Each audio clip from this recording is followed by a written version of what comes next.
Hello guys, again welcome to this channel. Transforming health delivery through artificial intelligence. Artificial intelligence से किस तरीके से help मिलेगी और किस तरीके से इंडिया में हेल्थ सेक्टर में ट्रांसफॉर्मेशन देखने को मिल रहा है, उसके बारे में बात करते हैं। AI address gaps in health care delivery. Health care delivery में जो गैप्स रह जाते हैं, जो कोई ग्लिच आते हैं, काफ़ी टाइम लग जाता है, कभी हम उसको समझ नहीं पाते हैं, तो बहुत सारी चीज़ें हैं जो AI सॉर्ट आउट कर देगा। Initiatives like India AI mission improve quality, ये इम्प्रूव क्वालिटी में चेंजेस लाएगा। AI क्या क्या कर सकता है, एक बार समझ लेते हैं। Early detection and screening, enhanced clinical decisions, easy to consultant, enable tools, constantly monitor। ठीक है, ये सारी 5 चीज़ें हो गई। तो अर्ली डिटेक्शन, हम समय पर उसको डिटेक्ट कर पाएंगे और स्क्रीनिंग समय से हो पाएगी। क्लिनिकल डिसीजंस लेने में प्रॉब्लम नहीं होगी। टूल्स जो हैं उससे हेल्प मिलेगी काफ़ी सारे। हम कॉन्स्टेंटली उसको मॉनिटर कर सकते हैं और कंसल्ट करने में इशू नहीं होगी, क्योंकि AI में सारी हम डिटेल डाल देंगे, उसके बाद जो इशू होगा वो हमें सामने से तुरंत निकल के आ जाएगा। क्या AI में यही तो आसानी होती है कि कोई भी बड़ा सा पैराग्राफ डालते हैं या इन्फॉर्मेशन शेयर करते हैं और हम जैसा चाहें वैसा क्वेश्चन पुटअप करते हैं, तुरंत आंसर मिल जाता है हमें। तो ये नेक्स्ट यहाँ पर क्या आएगी, विज़न जो इसका देखा जाए तो welfare for all, happiness for all. In Hindi और संस्कृत सर्वजन हिताय सर्वजन सुखाय, ये मतलब है इसका। पर्पस एक्सेसिबिलिटी, लोगों तक पहुंचना, इम्प्रूविंग क्वालिटी ऑफ लाइफ, ये 2 पर्पस हैं जिसकी वजह से AI को हम हेल्थ सेक्टर में लाने की सोच रहे हैं। इन 2018 NITI Aayog publish national strategy for artificial intelligence. NITI Aayog ने अपनी जो रिपोर्ट है उसमें पब्लिश किया और बताया आर्टिफिशियल इंटेलिजेंस के लिए क्या स्ट्रेटेजी हो सकती है। विच इन्विजन्स, उसका जो विज़न है वो AI और robotics and internet of things करना है। किस में? मेडिकल सेक्टर में, जो कि एक तरीके से नर्वस सिस्टम और हेल्थ केयर, नर्वस सिस्टम का काम करेगा हेल्थ सेक्टर में। AI पावर टूल्स से क्या हम समझ रहे हैं, screening for TB, diabetic retinopathy, diabetic के लिए रेटिनोपैथी, रेटिना पर स्कैन जो होता है, ठीक है। टेलीमेडिसिन कंसल्टेशन, और ये जो होगा नेशन वाइड हेल्प करेगा AI। ये नहीं है कि स्पेसिफिक सेक्टर में, स्पेसिफिक जगह पर स्पेसिफिक वर्क के लिए यूज़ कर लिया, ऐसा नहीं है। नेशन वाइड प्रोजेक्ट है, इसको आगे बढ़ाएंगे धीरे धीरे। Adopted by ministry of health and family welfare. Next हम बात करते हैं इंडिया AI इम्पैक्ट समिट, जो होगा न्यू दिल्ली में 16 to 20 फरवरी के समय। ये आप सभी न्यूज़ में देख ही चुके होंगे क्या क्या हुआ AI इम्पैक्ट समिट में। मेंबर्स जो थे आपने देखे ही होंगे, global leaders, policy makers, technology firm, innovators, experts, ये सभी जो हैं वहाँ पर आए हुए थे, ताकि आर्टिफिशियल में जो उसके फ़ायदे हैं उसको समझने में आसानी हो। कितने डायमेंशंस हो सकते हैं इसको लेके, इन सब चीज़ों में डिबेट हो, समझ आए सारी चीज़ें। कवर करेगा AI centred policy, research, industry, public engagements को। पिलर्स के बारे में अगर समझना चाहें तो people, planet, progress. People for human progress, planet for sustainable development, progress for growth. AI enable initiatives जो कि गवर्नमेंट ने लिए हैं वो क्या है, TB मैनेजमेंट के लिए क्या कर सकते हैं, एडवर्स आउटकम प्रिडिक्शन पहले से ही बता देगा कि सबसे ज़्यादा कौन ज़्यादा ग्रस्त है इस चीज़ से, TB से परेशान है तो उसको पहले देखें।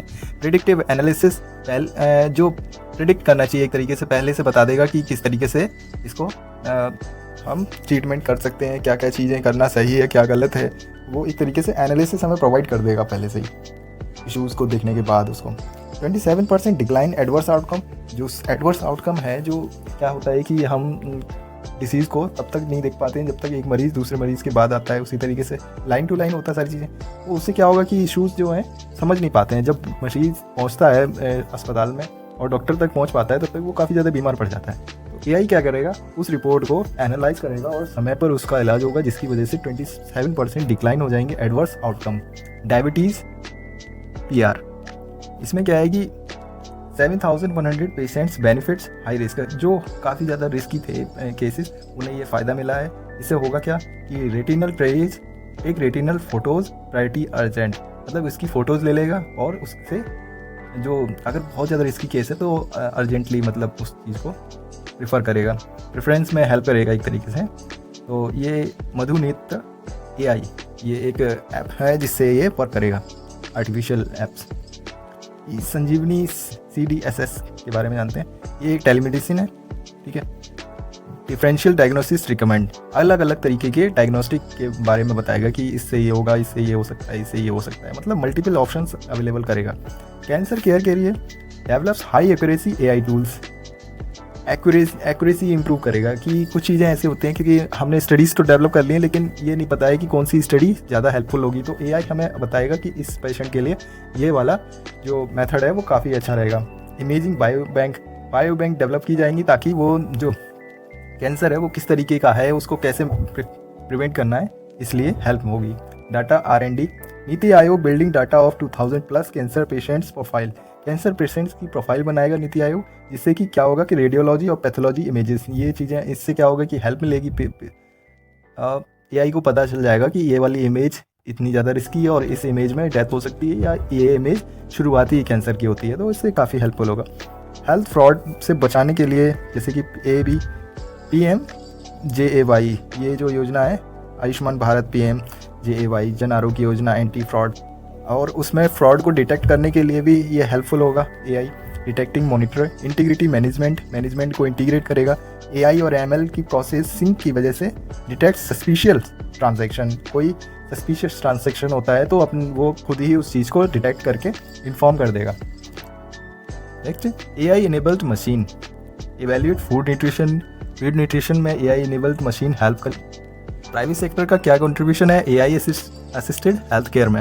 MyDigi रिकॉर्ड्स, ये एक रिकॉर्ड मेंटेन करता है। पर्सनल हेल्थ रिकॉर्ड्स MDR, ठीक है, पर्सनल हेल्थ रिकॉर्ड किस में ये मेंटेन होते हैं? इसी में, MyDigi रिकॉर्ड्स में। मोबाइल ऐप है जो कि लाइफ लॉन्ग हेल्थ हिस्ट्री के बारे में किसी भी डॉक्टर को, किसी सर्जन को हेल्प करेगा पेशेंट की कंडीशन को समझने में। मैटरनल केयर के लिए अगर हम देखना चाहें तो इंटीग्रेटेड इकोसिस्टम डेवलप करेगा। Portable antenatal kits, wireless fetal monitoring, Fetosense और प्रेग्नेंट वोम, ये हेल्प करेगा किसमें? फीटोसेंस जो कि फीटल मॉनिटरिंग में, वायरलेस किट्स, ये हेल्प करेगा प्रेग्नेंट वुमेन के लिए, ठीक है। मैटरनल केयर एक्स, ये केयर एक्स करके ये ऐप का नाम है। नैनो केयर रक्षा, ये एक ऐप है जो बताएगा नेटल मॉनिटरिंग करेगा न्यूनेटल, जो नए बच्चे होते हैं, ठीक है। वायरलेस होता है ये, और sock like wearable for newborn baby के लिए वर्क करेगा।